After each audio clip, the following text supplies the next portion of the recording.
তোমরা কালকে অনেকে বলছিলা যে আমি কোথায় যাচ্ছি। আমি যাচ্ছি মা বাবার ঘরে।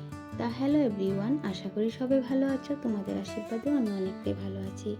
এটা যেহেতু গতকালকের ভিডিও ছিল, সেটাই তোমাদের সামনে আজকে তুলে ধরলাম। এদিকে দেখো, সকালবেলা সমস্ত কাজবাজ করে আমি সকালে আগে পূজাটা করে নিলাম। করে নিয়ে একটু চা বিস্কুট খেয়ে নিয়েছি। আর এদিকে দেখো, ঘরের কাপড়গুলো দিয়ে উদ্দেশ্য হয়েছে, ঝিরিঝিরি বৃষ্টি পড়ছিল, তার জন্য ভাবছি বাইরে রাখার থেকে ঘরে রেখে দিয়ে যাই।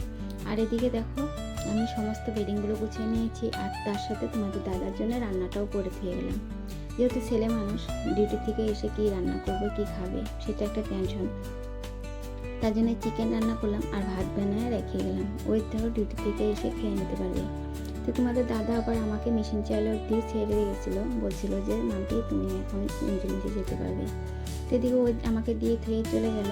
তারপরে যে এখন আমি যাচ্ছি মা বাবার ঘরে, যেহেতু ছেলে আজকে কয়েকদিন ধরে সেখানে আসছে, আর ছেলেও বলছিল মা তুমি চলে আসো, একলা একলা নাকি তার বোরিং লাগছে।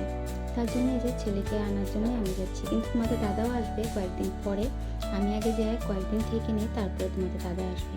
যেদিকে গাড়ি থেকে তো নেমে গেলাম, নেমে তারপর টমটম নিয়ে নিয়েছি। আর এটা হয়েছে আমাদের ঘরের গলিটা। এদিকে দেখো, ঘরে আসার পরে ছেলে তো সেই ফুর্তি। আর এদিকে দেখো, আমার মা রান্নাবান্না করে নিজে না খায় বসে আছিল।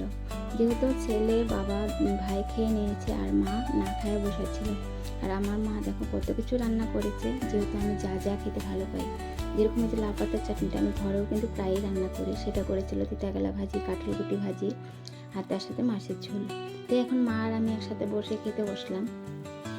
খাওয়া দাওয়া করে একটু রেস্ট নিলাম, নেওয়ার পরে তারপরে যে এখন আবার সন্ধ্যার দিকে যাচ্ছিলাম একটু মলে, মা বলছিল কিছু কেনাকাটা করবে।